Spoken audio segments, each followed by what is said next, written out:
किसान भाइयों राम राम। किसान भाइयों, आज इस वीडियो में सीरीज चलाई जाएगी।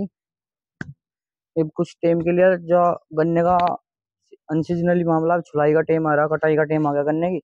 तो भाई किसान भाइयों को जरूरत है कि गन्ने में क्या हमें डालना, बढ़वार के लिए क्या डालना, स्प्रे लास्ट में करनी चाहिए नहीं करनी चाहिए। जिस किसान के जो भी सवाल है इस वीडियो में, जब भाई 15 दिन तक 20 दिन तक जब तक भी किसानों के सवाल आते रहेंगे तब तक उनके जवाब दिए जाएंगे।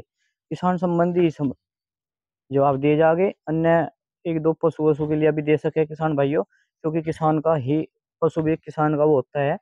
तो सभी किसान भाइयों से मेरा है कि जिस किसान भाई को जो भी सवाल पूछना वो पूछ सके। तो बस किसान भाइयों, जिस किसान भाई के मेरे पास कमेंट आ रहे थे कि वो पूछ रहे सवाल पूछ रहे, तो मैंने उनके नोट कर रखे। तो उनके आज मैं इस वीडियो में जवाब दूंगा। और जिस किसान भाई को और भी मतलब कोई सवाल हो, किसी भी किसान भाई का गन्ना वैरायटी को लेकर हो, या फिर किसी में खाद वगैरह डालने में हो, या फिर कोई दवा कीटनाशक वगैरह डालने के लिए कोई भी सवाल हो, मतलब किसी भी चीज के विषय में, वो भाई किसान भाई कमेंट करे और पूछ सकता है। कब कौन सी दवाई लगानी चाहिए, कौन सी वैरायटी का गन्ना बोना चाहिए, कौन सी में बीमारी कम आती है, या फिर सरसों की बुआई करनी है नहीं करनी है, हर तरह की।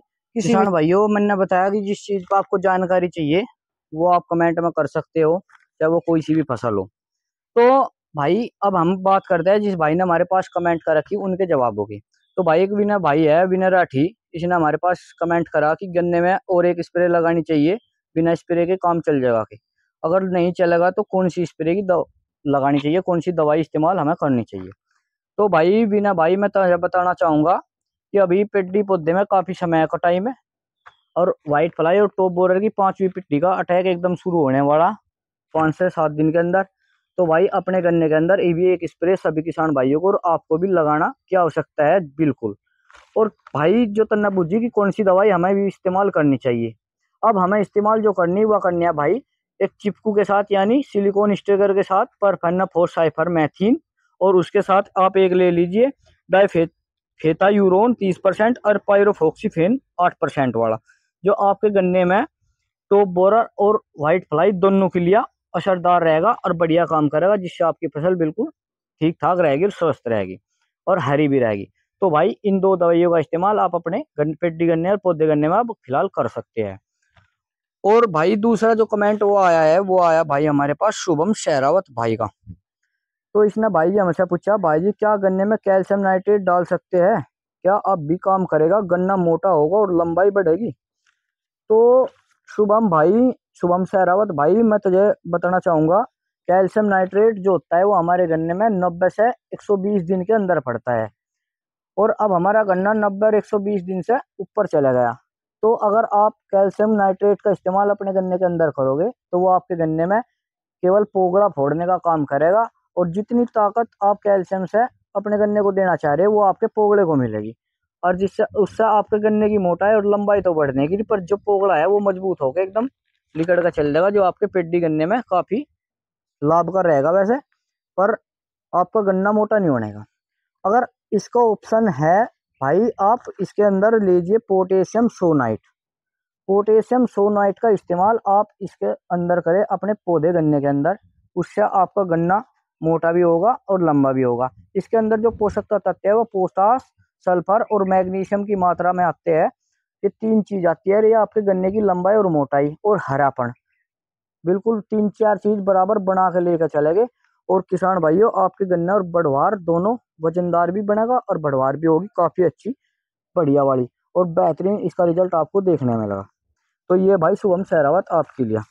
और जो और कोई किसान है भाई इस तरह का सवाल हो, वो भी इसे करके देख सकता है। एक भाई है हमारा शिव 1 2 3 4 के नाम से आईडी थी भाई, पता नहीं कौन है। तो भाई जी उसने हम तब डाला था व्हाट्सएप पे, तो उसने पूछा था कि हम गन्ने में क्या डाल रहे हैं। तो भाई मैंने उसे पोटेशियम सोनाइट बताया था। तो धन्यवाद आपका कि हमारे गन्ने में पोटेशियम सोनाइट ने बहुत अच्छा काम करा। तो शिव भाई मैं आपको बताना चाहूंगा, जवाब देना और उस पर चलना है भाई आपका काम। तो ये भाई, तो भाई एक भाई का कमेंट आया था ये पंकज भाई का। तो भाई एक भाई और का कमेंट आया था ये पंकज भाई का। तो इसने पूछा सरसों की बुआई कब करनी चाहिए और सही समय बताओ, और बुआई में क्या डाल रहे। तो भाई पंकज भाई, जो आप 15 अक्टूबर से 15 नवंबर के बीच में बुआई कर सको सरसों की, अगर आप 15 अक्टूबर में बीज की बुआई करोगे तो उसमें लेट पकने वाली जो सरसों होती है उस बीज की बुआई करें, जिस जैसे कि PR 5844 होगी या फिर पीली सिरसू होगी, इस तरह की। और जो आप 15 नवंबर के समथिंग करेंगे उसमें जल्दी पकने वाली सरसों की बुआई करें, जैसे कि 4540 होगी, स्टार 1510 होगी, और अन्य कोई बतेरी है, बहुत सारी सरसों आती है। तो इन दो बीज की बुआई कर ले। और भाई जो तापमान होगा इसका ध्यान रखें, 20 से 25 डिग्री के सेल्सियस के बीच में होना चाहिए। और जुताई अच्छे से करें, खेत में नमी होनी चाहिए। और बुआई में भाई सल्फर का इस्तेमाल जरूर करना, जो कि एक दानेदार मात्रा है 90% में, उसका बुआई के साथ इस्तेमाल करें। काफी अच्छा उत्पादन सरसों का खेत आपको देगा और बहुत ही बेहतरीन लिकड़ा सरसों का रहेगा। धन्यवाद। और किसान भाइयों में और किसान भाइयों का कहना है, जिस किसान भाई का जो भी सवाल हो वो कमेंट करके पूछ सकते हैं। हम उसके हर एक सवाल का, जो किसान सही सवाल पूछेगा उसका हर एक का जवाब देंगे और उसको बताओगे। गन्ने की अगर वीडियो भेजना चाहता है अपने की व्हाट्सएप नंबर पर, वो भी भेज सकता है। डिस्क्रिप्शन में व्हाट्सएप नंबर है। या अपने खेत को दिखाना चाहता है, बीमारी दिखाना चाहता है, या कोई दवाई पूछना चाहता है, या ग्रोथ के लिए पूछना चाहता है, तो किसान भाई कमेंट करके बतावे, हम उसकी कमेंट का जवाब जरूर देंगे। धन्यवाद। राम राम।